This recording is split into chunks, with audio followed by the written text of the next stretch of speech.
before I introduce our next woman of impact, I was mentioning in the opening that we've all been, I don't know, consumed by the images that we're seeing of war out of the Gulf countries. We all know somebody who lives there, somebody who works there, maybe our own relatives. And it reminds you what war is actually like. And therefore, today, I want to welcome on stage our next woman of impact. Women soldiers have been at the front line of our country. We saw it in Operation Sindoor. And I am delighted to welcome the next woman of impact, Major Swati. If I can have her on stage. Shantakumar. Swati Shantakumar. That is such an honor to be. It's an honor to be. And before we let Huma go, I am going to actually request her to do the honors. So can I ask you to grab your mic? And I'm going to give you a mic. Thank you. And before you present the award, if there's just something you'd like to say. Can you all hear me? Yeah. So Major Swati is the winner of a major UN award for actually creating gender inclusion in Sudan. Yes, in South Sudan. In South Sudan. South Sudan. Yes. So you want to tell us a little bit about yourself? So I have led a team of 20 female soldiers. I had gone as part of an infantry battalion to the UN mission.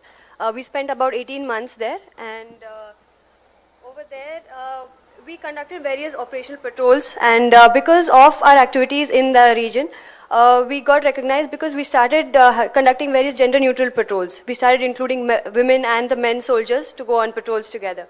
And that's why the UN recognized my team's efforts, and I think it's the recognition of Indian Army's efforts also. Amazing. We'll be talking to Swati in just a moment. If I may ask you to do the honors and present. This is my honor. Would you like to say something about our women soldiers? They've had to fight so many barriers. I just feel like so honored to see a woman in a uniform, because I feel all of us have that jazba where we also want to go out there and like protect our country. We cannot thank you enough for the service you've done and how you are inspiring all of us. So thank you so much. Thank you. Would you like to say something to Huma? It's really an honor being here because I know that I do not represent just myself but my entire team and every women soldier out there. So I'm hoping that young girls also come and join us. May I ask you to do the honors? आपके rights के कुछ बात कर सकते हैं? आपके life के rights पे अगर पिक्चर बनानी हो? क्या? What is the procedure to get your rights? But my honor, ma'am. Thank you so much. May I ask you to present the award to Major Swathi Shantakumar? Can we have a big round of applause for these two wonderful women? These are two very different worlds, united, in my opinion. If I can have the music down, please. United, I can't hear my own thoughts. If you could have the music down. I just wanted to say these two amazing women come from two very different professions, but they're united by the fact that they had one thing in common, that they were not scared to dream. Huma, I'm going to thank you. And thank you so much. Don't forget to take your award. There it is, yes. Thank you so much, Barkha. You are a trailblazer. I cannot tell you, when I was a little girl and I used to watch you doing the news, how proud we all were. And I used to live in GK. And it was literally a stone throw away from where you would be. So thank you so much for inspiring. Thank you. Thank you. Bye-bye. Thank you, everyone. Let's show Huma Qureshi some love. Thank you. So, Major. Jai Hind. Jai Hind. Isn't this amazing? Can I hear you show how amazing you find her? That's not loud enough for me. It has to be louder. Thank you. Thank you. Major, you don't come from a military family or a military background. How old were you when you knew that you wanted to be a soldier in the army? I think I was... Just hold the mic up. I was 18 plus because I got to know about the army through my friends in college. So I was already doing engineering when I had the dream that I would join the military. Because after my engineering, I went for a software company where I was working in Bangalore itself for a year. And then I just thought, let me try my luck in joining the army. But is this something or someone you saw that made you want to do it? Tell us about your family background. My family includes my parents and my sisters. I have two younger siblings. We have, okay. It's a lovely photograph Thank there. you. That's my uncle just on my POP day. Yeah. Yeah. So POP is passing out parade, in case you're wondering. But yes. Yeah. So we've never had any 4G background, and coming from Bangalore, we've just seen the Madras Center there or the AC Center, and we've seen the army lifestyle from outside. Yeah.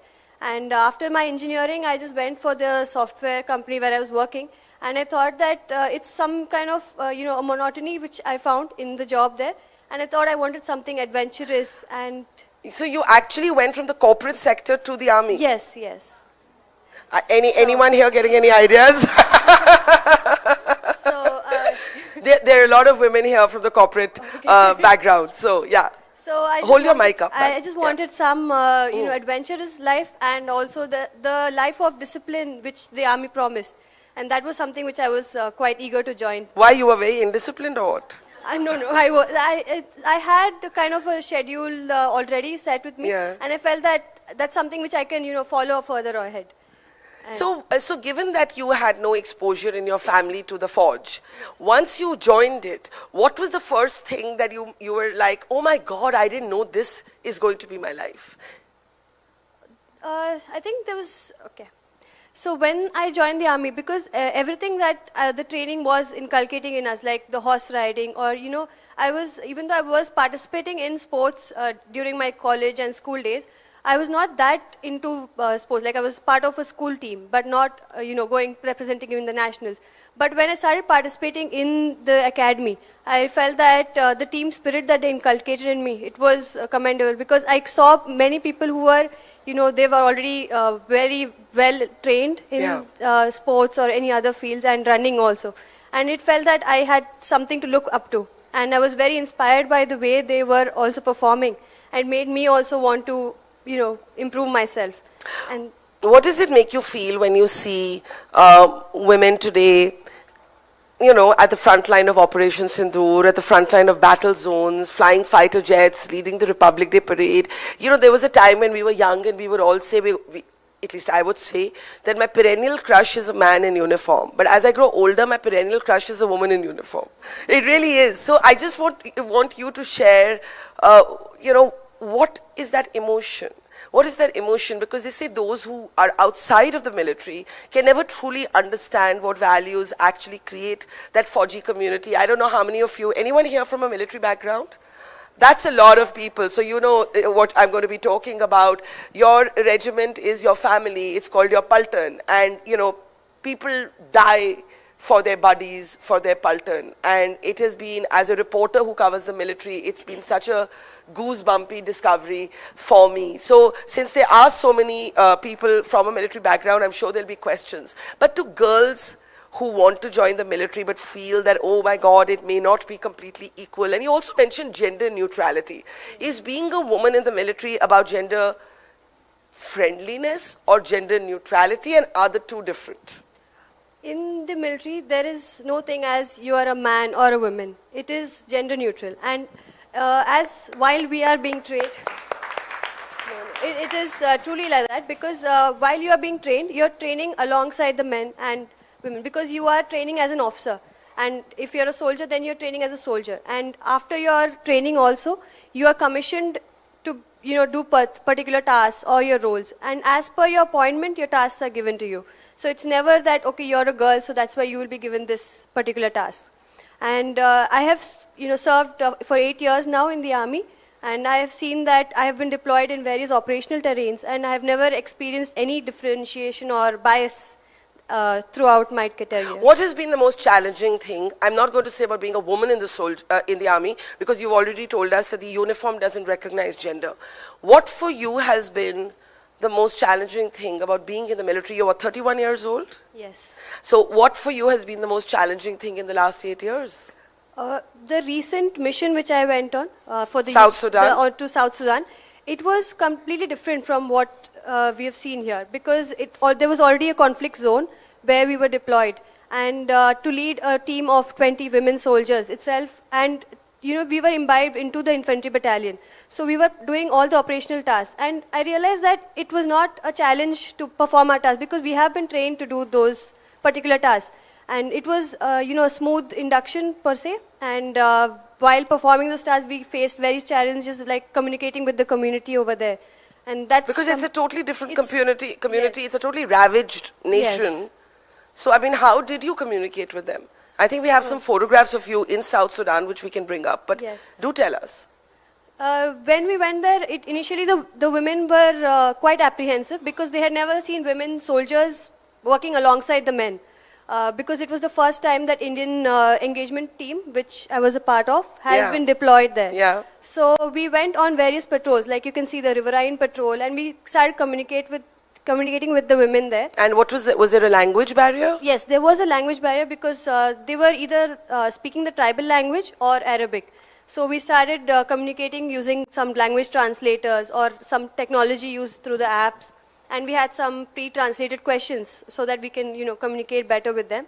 And then we were able to break that barrier. And there was, break the inhibition. And then they were able to see that, yes, we can also, get better and do something like that. I was saying in my opening that when I was a very young reporter, I went to Kargil and I met Vikram Batra. And I said to him, don't you feel scared? Aapko dar nahi lagta? To which he said, ye dil mange more. And I still want to understand the relationship between courage and vulnerability, because being brave is not the absence of fear, it is managing fear.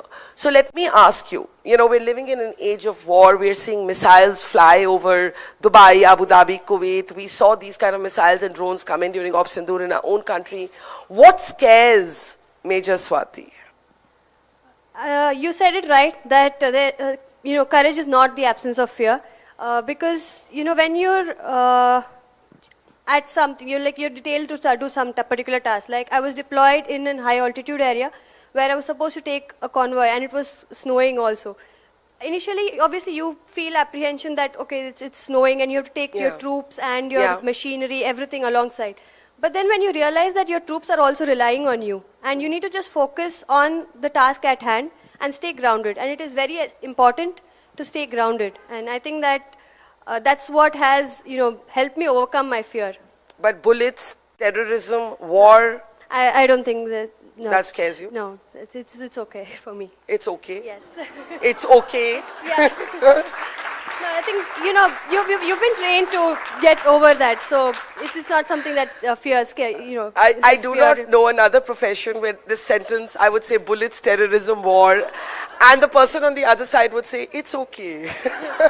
I want to open this up for questions. There are many of you from 4G backgrounds, but even those who are not, I'm sure you have questions running through your mind. Ma'am, I'm going to start here. I'm sure you raised your hand. You said you have a military connection. If I could request you to go to that mic, please. And do introduce yourself at the mic. Thank you. Hi, I'm Shivani Lorai, and I don't have a question, but a thought, a comment? Very much. So I wanted to join the Indian Army. Wow. Yeah. So most of my family is from the armed forces. My dad was in the Indian Air Force. My brother is in. But the problem started when my brother went before me, and he was in the academy, and I've always wanted to follow him, whether it was hostel, so Snar is where we went, where he went, and I wanted to be with him, and he was always overprotective. No, I've heard girls abuse there, so she can't go. Similarly with the Indian Army, when he went through the exercise or when the training, he said, no, you're too delicate, you can't go, she's not going.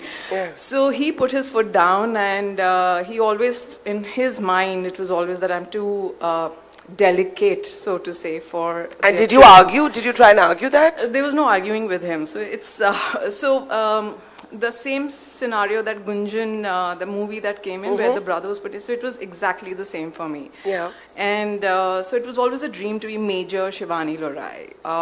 But I have the exposure through my family, through all of my relatives, and very proud of you, actually. Thank you. Can you relate? Thank you for sharing that. And I'm so sorry. You know, I generally want to say to everybody who says, I really had this dream to do this, I want to say it's never too late. But unfortunately for the military, I can't say that. But I'm sure you can be connected to the military in multiple other ways. That capacity still remains. But I want to ask you, your parents, what did they do? And I think they were not from a military background. No, what did they do? So my father said to go ahead with it. But what was the work they did? My parents were in the civilian background. My mother is a principal, like she's retired now. And my father also was working in ITC in Bangalore itself. Yeah. So initially when I told them that I will be applying for the SSB exam, so they were quite shocked, surprised, because I have never spoken to them about joining the army. So my dad said, just go ahead with it, we'll look after whatever happens. But my mother, obviously, she said the same thing, that you should not go for it because you're too delicate. And obviously, oh, you were told that? Like every mother. But then I was like, no, I want to do it and I want to go ahead for it. And they were quite supportive after my entire, SSB process, and during my training also. They used to come over from Bangalore to Chennai and just to meet me on Sundays for just 4 hours. So, their support was what helped me move ahead. And when you went to South Sudan, were they very nervous? Yes, they were, because of the, issues of conflict, and they were obviously worried because they're already scared for what happens in India, and they were like, in a different country, you're all together.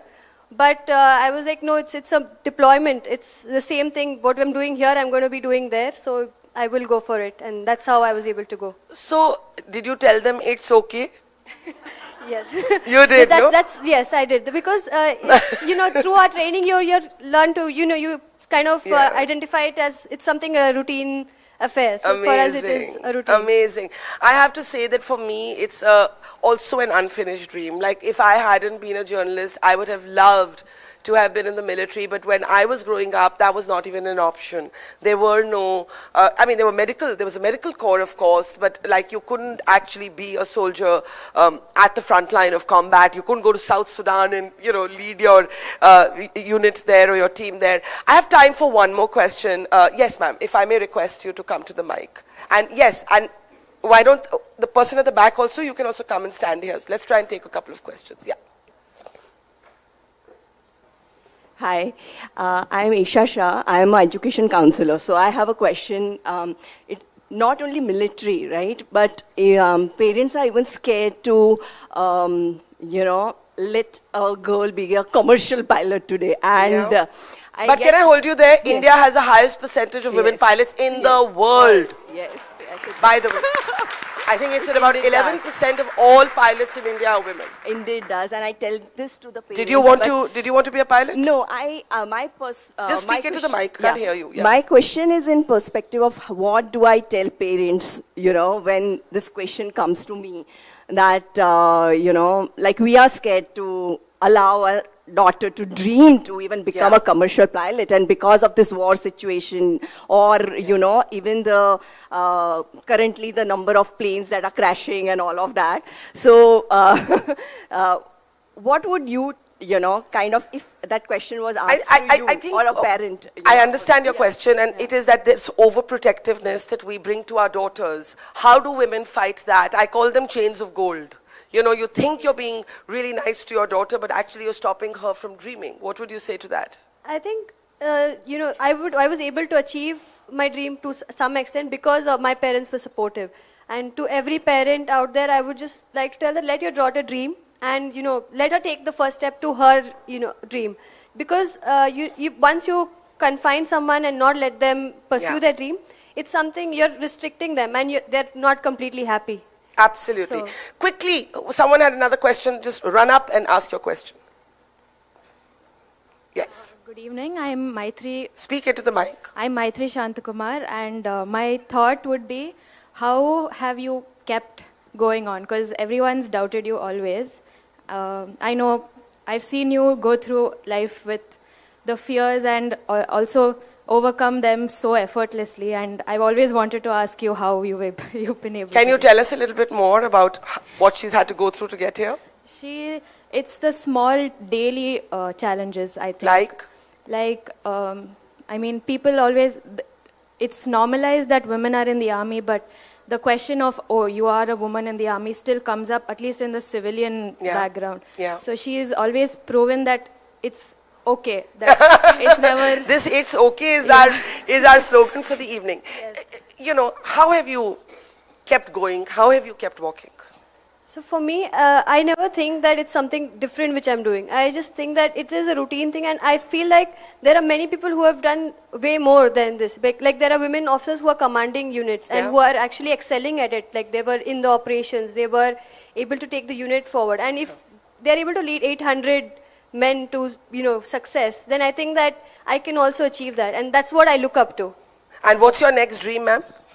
Right now, I will be going as an instructor to some institutes. So for now, my dream is to train some good officers.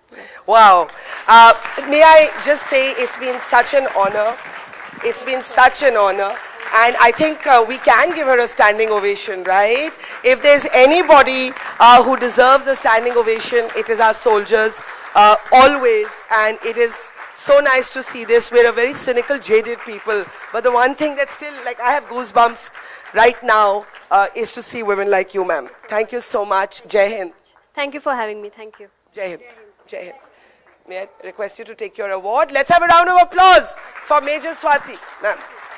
Major Swati will be here all day. In the coffee break, you should have a chance to interact with her, talk to her, maybe get a few photographs, and hear her say, "It's okay."